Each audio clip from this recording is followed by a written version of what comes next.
Nós estamos sumamente contentos de portar aqui na Wethele Kruis, uma fundação com a qual nós vamos colaborar para hopi anos, pero agora nós temos uma invitação de senhorita Keila Helder, estudante de terceiro ano de Universidade de Aruba, que tem uma bonita iniciativa para assim, coletar produtos para baby, para ajudar a família que tem necessidade.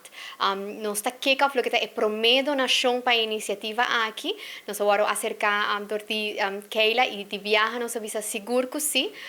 E essa aqui é uma donação não somente de compra, distribuidor oficial de Pampers que na Aruba, mas também de nos colegas de compra, empregado na minha escola, dona na própria donação, não somente de Pampers, leite de Friesonvlag, nós temos panha para baby também, e maneira que ela mencionar, essa aqui é promê donação, pero com a ideia que a comunidade de Aruba está really traz sua iniciativa e sigue essa donação resto de luna aqui. Me de querer aqui não tá um ano especial, compra está celebrando 75 anos servindo o povo de Aruba, então essa aqui tá uma bonita maneira de como nós por contribuir back e donar back na comunidade.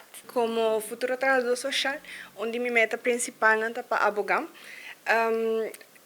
no transcurso de meu período de passantia na Wethele Kruis, me observar diferentes famílias em dificuldade, desde COVID-19 donação não está menos.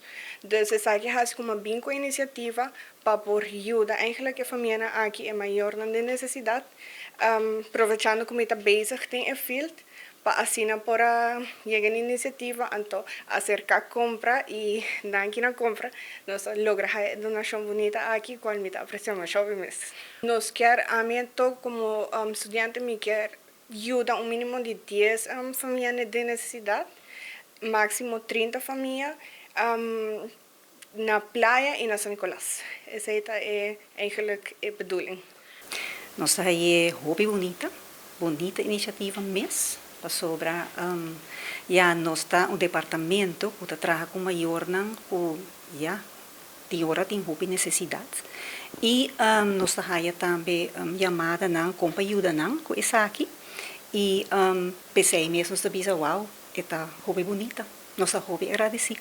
Nós pensamos que se tem a possibilidade, que estão que quer dar um aporte ou uma ajuda, sempre lo por acercar-nos para isso. Então, não está bom, não está welcome aqui na acercar-nos.